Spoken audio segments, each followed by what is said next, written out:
Assalamualaikum warahmatullahi wabarakatuh. Innal hamdalillah nahmaduhu wa nasta'inuhu wa na'udzubillahi min syururi anfusina wa min sayyiati a'malina may yudlil fala hadiyalah.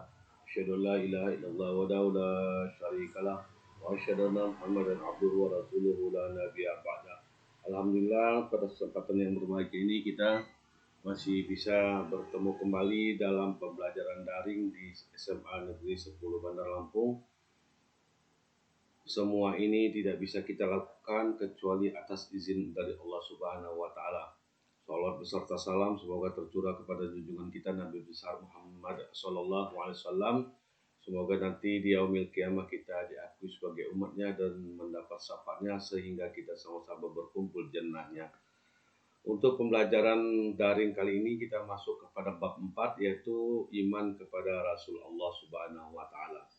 Untuk itu anak-anak supaya memperhatikan semuanya. Iman kepada Rasulullah Subhanahu wa Ta'ala ialah hikmah diutusnya Rasul atau Nabi itu, atau kemudian bukti cinta kita kepada Rasul, pengertian iman kepada Nabi dan Rasul, buah dari iman kepada para Rasul, keimanan kepada Rasul, jumlah Nabi dan Rasul, tugas-tugas Rasul dan sifat-sifat Rasul dan Nabi Sallallahu Alaihi Wasallam.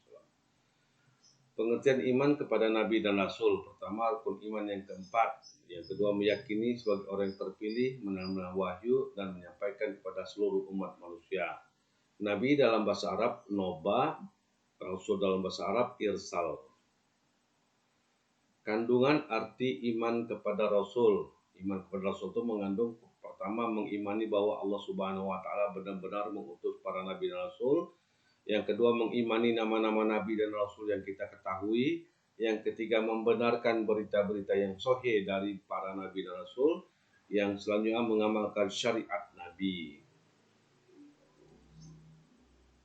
Alasan kenapa kita harus meneladani Rasul-Rasul Allah Subhanahu wa Ta'ala. Satu, para Rasul Allah Subhanahu wa Ta'ala sebagai rahmat bagi alam semesta. Wa ma arsalnaka illa rahmatan lil alamin.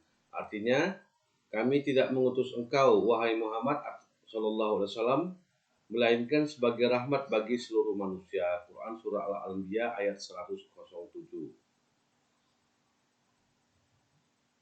Yang kedua, semua Rasulullah sallallahu alaihi wasallam bersifat maksum. Semua rasul selalu dipelihara dan dijaga oleh Allah Subhanahu wa Ta'ala. Sebagai manusia berbuat salah tetapi langsung ditegur oleh Allah Subhanahu wa Ta'ala. Yang ketiga, meyakini bahwa Nabi Muhammad SAW adalah nabi dan rasul terakhir. Dalilnya berdasarkan Al-Quran, dalil berdasarkan hadis, dan dalil akli, dalil akal itu. Dalil berdasarkan Al-Quran. A'udzubillahi minasyaitonirrajim. Bismillahirrahmanirrahim. Al-yawma akmaltu lakum dinakum wa atmamtu alaikum ni'mati wa raditu lakumul Islam madinah. Yang artinya pada hari ini aku telah sempurnakan agamamu untukmu dan telah aku cukupkan nikmatmu bagimu dan telah aku ridhoi Islam sebagai agamamu. Quran surah Al-Maidah ayat 3. Dalil berdasarkan hadis, sesungguhnya risalah kenabian itu telah habis, maka tidak ada nabi dan rasul sesudahku. Hadis riwayat Ahmad. Dalil akli, seluruh kehidupan Nabi Muhammad SAW, baik ucapan, perbuatan maupun ketetapan, merupakan rujukan bagi kita semua. Mencintai Nabi Muhammad SAW, mencintai Nabi Muhammad SAW adalah suatu keniscayaan dan menduduki peringkat paling tinggi setelah kecintaan kita kepada Allah Subhanahu wa Ta'ala. Quran surat At-Taubah ayat 24. Hikmah diutusnya seorang rasul dan nabi. Pertama adalah agar umat manusia mengenal Allah Subhanahu wa Ta'ala sebagai Tuhan yang menciptakan alam ini. Yang kedua, manusia mengenal dengan tepat dan siapa Tuhan yang sebenarnya. Yang ketiga, memahami kewajiban-kewajiban yang perlu ditunaikan. Yang kelima, jika tidak, niscaya sesatlah dirinya.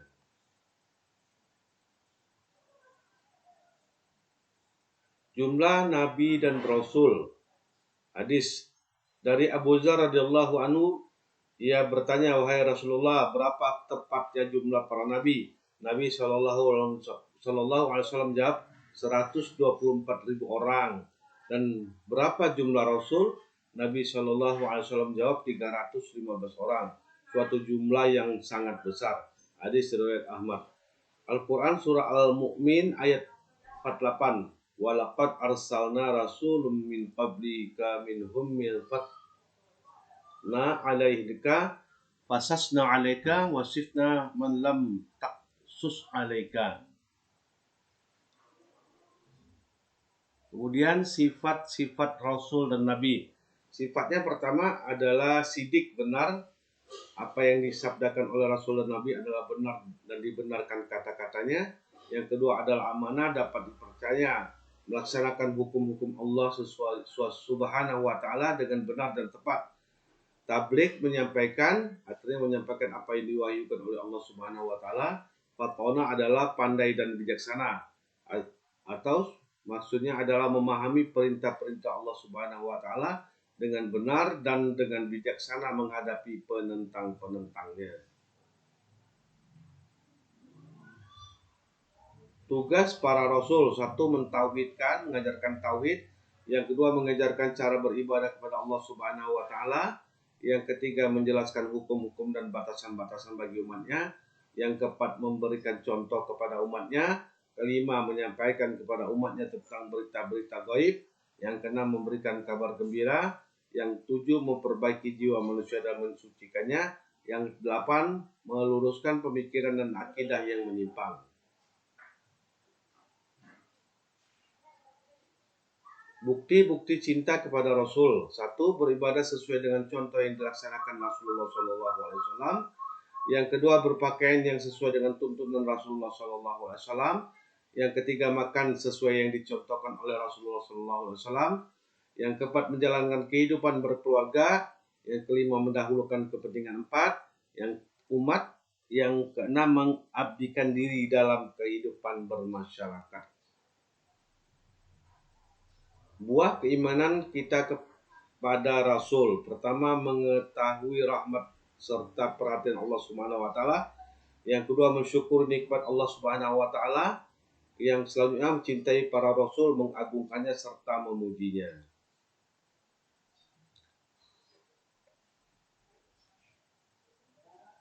Nilai-nilai yang dapat diterapkan. Satu, istiqomah dalam menjalankan syariat agama. Dua, tabah dan sabar dalam menghadapi musibah. Tiga, selalu optimis dan tidak pernah putus asa. Empat, peduli terhadap kaum yang lemah. Lima, selalu melaksanakan ibadah sunnah.